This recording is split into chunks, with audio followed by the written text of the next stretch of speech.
अगर आप आज के वर्ल्ड मैप पर प्राचीन उज्जैन से दक्षिण की ओर एक बिल्कुल सीधी रेखा खींचे तो एक बहुत ही अजीब घटना होती है। वो रेखा आज के श्रीलंका को टच भी नहीं करती है। वो श्रीलंका से लगभग 500 किलोमीटर दूर पश्चिम में मालदीव के पास में हिंद महासागर के बिल्कुल खाली हिस्से से कटती हुई दिखाई देती है। तो फिर हजारों सालों से हम जिस सोने की लंका को रावण का घर मानते आ रहे हैं वो असल में है कहां? क्या हम इतिहास के एक बहुत बड़े हिस्से को पूरी तरह से गलत मैप पर खोज रहे हैं? इसे याद रखिएगा क्योंकि ये छोटी सी बात आगे जाकर एक बहुत बड़े रहस्य को सुलझाने वाली है। सच तो यह है कि लंका कोई चमत्कारी या जादू से बना शहर नहीं था।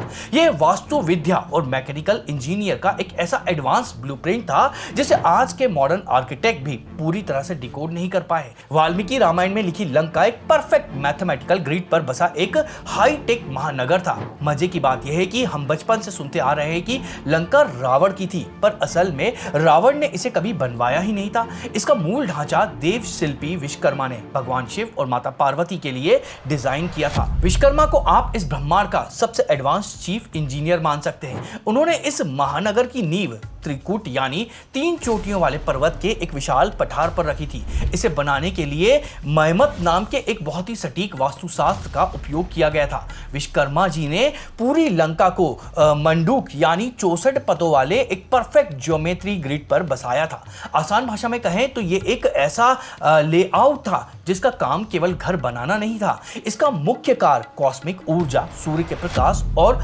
पृथ्वी के चुंबकीय क्षेत्र को शहर के हर हिस्से से जोड़ना था ताकि वहां रहने वालों का बायोलॉजिकल सिस्टम हमेशा एकदम पीक पर रहे। रामायण स्पष्ट रूप से बताती है कि उस समय भी लंका के अंदर 7 और 8 मंजिला गगनचुंबी इमारतें थी। लेकिन फिर एक ऐसा मोड़ आया जिसने इस पूरी शांत नगरी का कोड ही बदल कर रख दिया। रावण ने अपने भाई कुबेर को हराकर इस पूरी नगरी पर कब्जा कर लिया।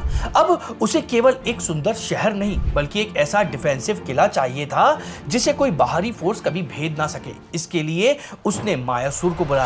मायासुर रावण का ससुर था और आर्किटेक्ट इल्यूजन यानी मायावी वास्तुकला का सबसे बड़ा मास्टरमाइंड था। आज के कुछ लोग मानते हैं कि प्राचीन काल में राक्षस बस हाथ घुमाकर जादू से आग पैदा कर देते थे। यह सोचना बिल्कुल वैसा ही होगा जैसे कोई कहे कि आपके स्मार्टफोन में वीडियो इसलिए चल रहा है क्योंकि स्क्रीन के पीछे कोई छोटा सा इंसान बैठकर नाटक कर रहा है। असल में ये कोई जादूगर या चमत्कार नहीं थे बल्कि यंत्र विद्या और एडवांस मैकेनिकल ऑटोमेशन का एक जटिल विज्ञान था। रामायण के सुंदरकांड में साफ साफ बताया गया है कि लंका के भीतर यंत्र अगार स्तनी यानी मशीनों और गियर से भरे हुए कक्ष मौजूद थे। मयासुर ने 3 तरह के एडवांस सिस्टम बनाए थे। यान यंत्र जो पुष्पक विमान और ऑटोमेटिक रथों को नेविगेट करते थे। उद्दक यंत्र जो शहर के बाहर की गहरी खाइयों और पानी के फ्लो को कंट्रोल करते थे। और तीसरा संग्रामार्थ यंत्र जो पूरी तरह से ऑटोमेटिक डिफेंस प्रणाली थी।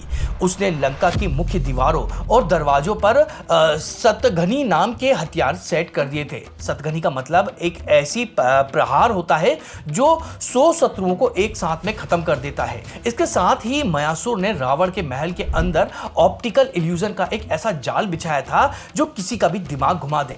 उसने मिरर वॉल यानी शीशे जैसी चमकने वाली दीवारें और एकदम ट्रांसपेरेंट फर्श डिजाइन किए थे। जहां गहरा पानी होता था वहां ठोस जमीन दिखाई देती थी और जहां ठोस फर्श होता था वहां अथाह पानी होने का भ्रम पैदा हो जाता था। यह इल्यूजन और शीशे वाली दीवार का पॉइंट आगे जाकर एक बहुत ही बड़े ऐतिहासिक धोखे का पर्दाफाश करेगा, इसलिए इसे अपने दिमाग में अच्छे से बिठा लीजिएगा। मयासुर की इंजीनियरिंग जमीन के ऊपर ही नहीं बल्कि पहाड़ों के नीचे भी चल रही थी। उसने त्रिकुट पर्वत के भीतर एक बहुत ही complex underground tunnel network design किया था। यह सुरंग लंका के अलग अलग सैन्य ठिकानों, गुप्त खजानों और उन हवाई अड्डों को आपस में जोड़ती थी जहां पुष्पक विमान लैंड करते थे। इनका डिजाइन इतना परफेक्ट था कि युद्ध के समय रावण की सेना बिना सतह पर आए अत्यधिक गति से पूरे शहर में कहीं भी पहुंच सकती थी। वैसे क्या आपने कभी किसी प्राचीन किले या ऐतिहासिक इमारत में ऐसा कोई भूल भुलैया या ऑप्टिकल इल्यूजन देखा है जिसने आपके दिमाग को पूरी तरह से कंफ्यूज कर दिया हो?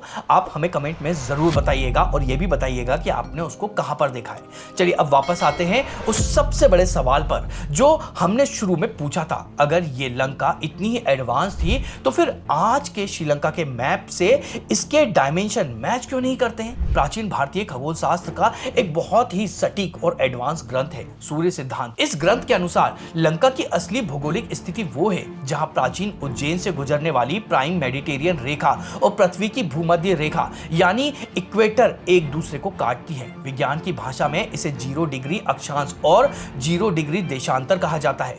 जैसा मैंने पहले बताया था कि उज्जैन से दक्षिण की ओर खींची गई सीधी रेखा आज के श्रीलंका से करीबन 500 किलोमीटर दूर पश्चिम में हिंद महासागर को काटती है।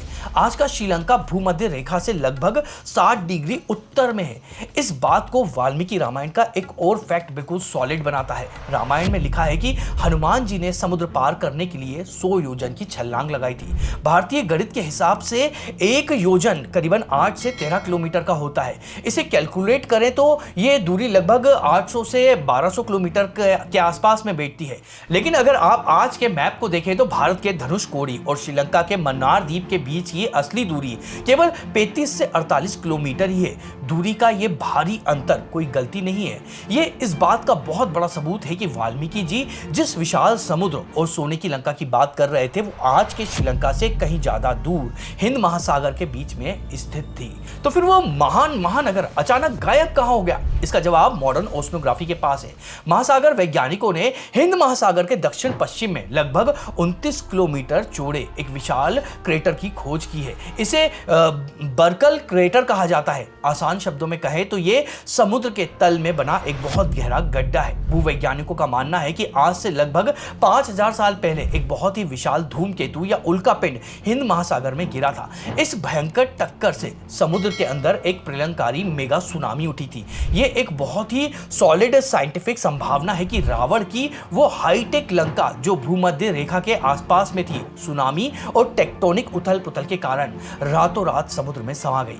आज जो मालदीव और लक्षद्वीप के छोटे छोटे द्वीप हमें दिखाई देते हैं वो शायद उसी डूबे हुए विशाल पर्वतीय साम्राज्य के ऊंचे शिखर हो। अब यहाँ एक बहुत बड़ा कंफ्यूजन पैदा होता है। अगर लंका डूब गई है तो आज के श्रीलंका में रामायण की इतनी जगहें कैसे मौजूद है? रिसर्च के अनुसार रावण का साम्राज्य केवल एक छोटा सा द्वीप नहीं था, वो एक बहुत विशाल एम्पायर था जो इंडोनेशिया के सुमात्रा से लेकर मालदीव तक फैला हुआ था।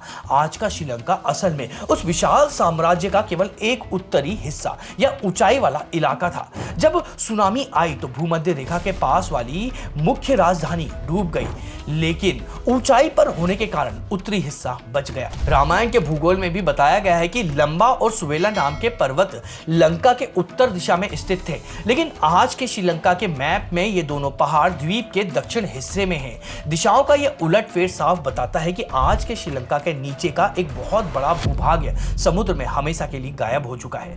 अब आपको मयासुर के उस ऑप्टिकल इल्यूजन और मिरर वाली बात याद है जिसे मैंने शुरुआत में ध्यान रखने के लिए कहा था? उस वास्तुकला का सबसे बड़ा सबूत आज श्रीलंका के बीचों बीच स्थित सिगिरिया रॉक पर मिलता है। यह 180 मीटर ऊंची एक विशाल ग्रेनाइट की चट्टान है जिसके एकदम टॉप पर एक भव्य महल के अवशेष है। इस चट्टान के ऊपर एक विशाल जलकुंड है जिसे बनाने के लिए लगभग 3500 टन ठोस ग्रेनाइट को बिना किसी आधुनिक मशीन के काटा गया था। यहीं पर एक ऐसी मिरर वॉल मौजूद है जिसे इतनी बेहतरीन पॉलिश की गई है कि राजा उसमें अपना चेहरा देख सकते थे। आज के इतिहासकार कहते हैं कि इसे 5वीं सदी में राजा कश्यप ने बनवाया था, वो भी केवल ईंट का उपयोग करके। लेकिन जरा लॉजिक लगाइए, क्या सच में प्राचीन इंसानों ने 180 मीटर ऊपर 3500 टन ठोस चट्टान को बिना मशीनों के काटकर स्विमिंग पूल बना लिया था, या फिर हमें वास्तविकता के बारे में एक बहुत बड़ा झूठ बोला गया है और राजा कश्यप ने रावण और कुबेर के उस अविनाशी मैकेनिकल किले के खंडरों को सिर्फ दोबारा इस्तेमाल किया था? लेकिन रहस्य यही खत्म नहीं होता है। पोलोनारुवा के प्राचीन शहर में एक ऐसा ढांचा है जिसे 7 महल प्रासाद कहा जाता है। ये एक 7 मंजिला सीढ़ीदार पिरामिड है। ये श्रीलंका की किसी भी पारंपरिक वास्तुकला से बिल्कुल मैच नहीं करता है। पुरातत्वविदी आज तक नहीं समझा पाए कि इसे किसने बनाया। याद कीजिए, रामायण में बताई गई 7 और 8 मंजिले इमारतें, ये पिरामिड शायद उसी वास्तुशास्त्र का एक दुर्लभ बचा हुआ अवशेष हो सकता है। और इन सब के बीच सबसे विवादित रहस्य है रावण का शरीर। मान्यता है कि नागकुल प्रजाति के लोगों ने रावण के शव पर खास लेप लगाकर उसे एक मम्मी के रूप में प्रिजर्व कर लिया था। कहा जाता है कि रगाला के घने जंगलों में एक गुफा है जहां एक 18 फीट लंबे ताबूत में रावण की मम्मी आज भी रखी है। हालांकि आज तक किसी भी टीम को इसका कोई ठोस साइंटिफिक सबूत नहीं मिला है। ये आज भी एक अनसुलझी पहेली है जिसकी खोज दुनिया भर के एक्सपर्ट कर रहे हैं। रावण की लंका कोई साधारण शहर नहीं था, ये कॉस्मिक साइंस और मैकेनिकल इंजीनियरिंग का एक ऐसा मास्टरपीस था जिसका एक बहुत बड़ा हिस्सा आज समुद्र की गहराइयों में डूबा है और बाकी का हिस्सा पहाड़ों में कहीं खो गया है। सत्य हमेशा वो नहीं होता है जो सतह पर दिखाई देता है, असली इतिहास हमेशा परतों के नीचे दबा होता है। अगर आपको प्राचीन वास्तुकला की ये एडवांस इंजीनियरिंग और पिरामिड का रहस्य हैरान कर रहा है तो ऐसे ही एक नामुमकिन इंजीनियरिंग का सबूत एक और जगह मौजूद है। मेरी एक और वीडियो है जिसका टाइटल है कैसे खड़ा है Angkor what the hidden hydraulic engineering.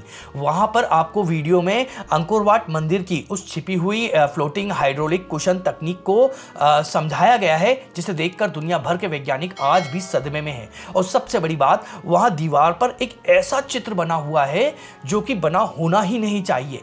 अगर आप चाहें तो उस वीडियो को जरूर देखें, क्योंकि वो वीडियो जब आप देखेंगे तो ये जो हम आपको भी बता रहे हैं रावण की लंका के बारे में, उसके बारे में आपको एक अलग ही पर्सपेक्टिव देखने को मिल सकता है। तो चलिए मिलते हैं उसी अगले वीडियो में। आप स्क्रीन पर वीडियो आ रहा होगा, उस पर क्लिक करके उस वीडियो को देख सकते हैं।